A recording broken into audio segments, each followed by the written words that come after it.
This video was brought to you by the Slidebean agency.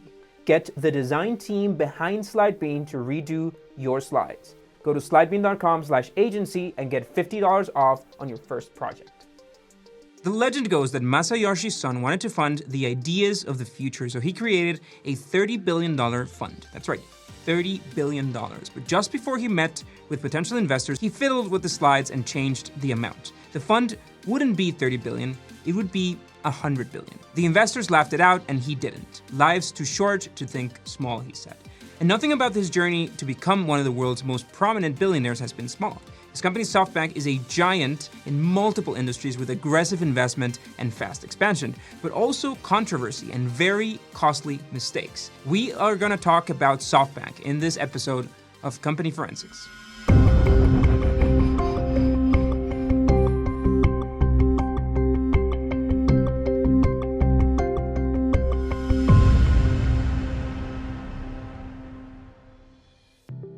The origins. When Masayoshi Son arrived in the US, his English was limited, but his dreams were big. After reading about microchips, he felt computers were the future and created his company Softbank. In 1981, he began importing PC software from Japan and then ventured into the publishing business with PC magazines. By 1990, Softbank Corporation Japan became Softbank Corp and now brought services from the US to Japan. Son created yet another company, Softbank Holdings Incorporated, to look for investment opportunities, and by 1994, he had his eyes on large-scale acquisitions. And it didn't take long. Through one of their first acquisitions, Ziff Davis, Son discovered none other than Yahoo and decided to invest in it and launched Yahoo Japan, which would become a giant umbrella for other internet businesses. Having evolved into a holding company in 2000, SoftBank invested in another potential giant, Alibaba. The alliance would include business partnerships, joint ventures, and investments, and by that year, Son was briefly the world's richest man, only to have 93% of SoftBank's wealth disappear after the dot-com bubble burst, which left him about $8 billion, so he was still okay. SoftBank then aimed to also become a telecom giant by investing in fixed-line communications in 2004 and buying Vodafone KK in 2006. Such moves allowed them to be the exclusive iPhone representative in Japan, which gave them substantial presence and even more buying power.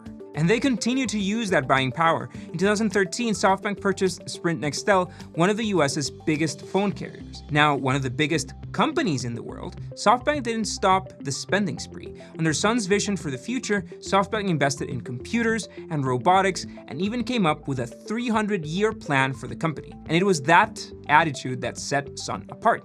I mean, how do you take such a vision seriously? Well, Son backed his words with actions. That's when he created the famous $100 billion Vision Fund. And the Vision Fund was a reflection of SoftBank's attitude. Its investment is so aggressive, the minimum per round is $100 million. And SoftBank's intentions are clear. For the Japan Times, Son said, "This won't be a typical fund. Most of our investments will range between 20 and 40%, making us the largest shareholder and board member in a position to discuss strategy with the founders." Translated, this means control, but some have considered Son's investment methods are too risky. Big risks, big payoffs, sometimes. The Vision Fund is $100 billion. Son plans to resupply the $100 billion every 2 or 3 years. And let's put this into perspective. According to the National Venture Capital Association, the US's entire US venture capital industry was $75.3 billion in 2016. And here are some examples of SoftBank's crazy investments. $9.3 billion in Uber, $2.3 billion in GM Cruise, and $5.5 billion in Didi. In 2017, SoftBank purchased Boston Dynamics to further venture into robotics, an area Son is sure will grow in the future. And there was no sign of stopping. Son has repeatedly said, "I believe the next big bang is going to be even bigger," to be ready for that. So with one of the most massive funds in the world and the future at grasp, it seems the right is perfect. But then we get into WeWork. It was an all-out investment in a way only SoftBank can do. In November 2018, SoftBank invested $3 billion and another $2 billion in 2019, which skyrocketed WeWork's valuation from $20 to $47 billion. Red flags waved all around, and they should have at least. But the world celebrated WeWork's valuation. And mind you, this wasn't the only investment SoftBank made on WeWork. They had invested another $4.4 billion in 2017, and with the final cash injection, SoftBank was basically in control. But the hype was short-lived, from a failed IPO to chaotic management within WeWork, check out our video about it, and the current health crisis, WeWork's value plummeted. But this is a teaser, I can't tell you yet. In these past 2 years, WeWork has been a seesaw ride of promises, failures, mistakes, and a very peculiar CEO. And even though Son still believes WeWork will eventually make money, he has admitted that the $9 billion bet was a mistake. Why a mistake? Well, the latest reports value WeWork at, get this, $2.9 billion, when just last year it was 47. Shaking up the world. They can say whatever they want. I just want to do it my way.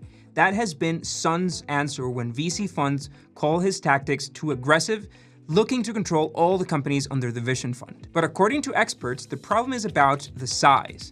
Business professor Stephen Kaplan explained per the Economic Times, a $100 billion fund is mind-boggling. There's too much capital now, so bringing in more capital doesn't make any sense. We have seen this story before.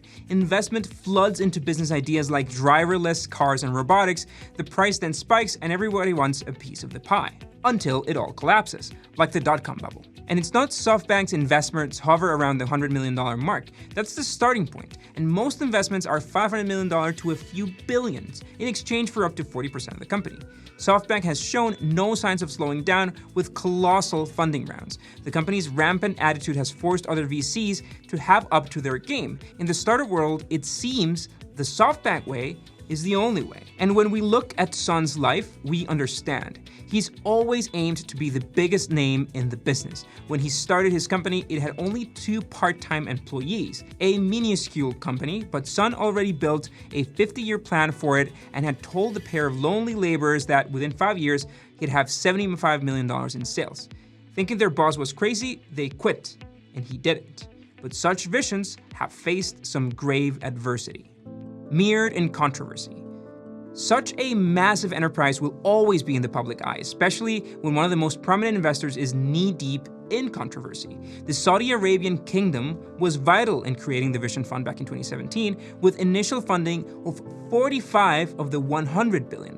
And this was the same kingdom tied to the controversial disappearance of Saudi American journalist Jamal Khashoggi at the Saudi Arabian consulate in 2018. Accusations of murder erupted and political chaos ensued. Softbank's shares plunged after international pressure on Saudi Arabia intensified. Many big names in the business world pulled out of an investment conference in Saudi Arabia just weeks after the murder. But it took Softbank up to the last minute to pull out of the conference, maintaining a low profile throughout the crisis. Masayoshi Son spoke to the press in November and quietly referred to the fund's integrity as there may be some impact, and reiterated their relationship with the kingdom.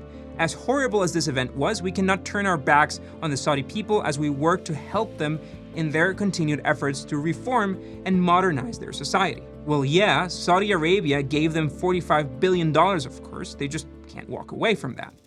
Chaotic recent times.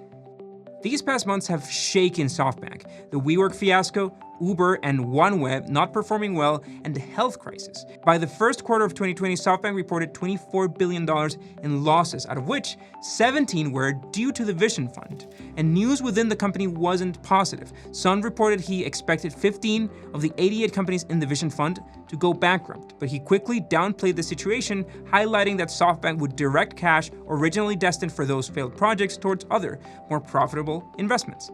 Meanwhile, the company announced buyback schemes that would help them reduce debt. Plus, the health crisis certainly didn't help. Who would use businesses like Uber, WeWork, and many of their other investments? Media jumped at the flailing prey. Softbank's monopoly of the investment world and unethical practices to beat out the competition had come back to bite them.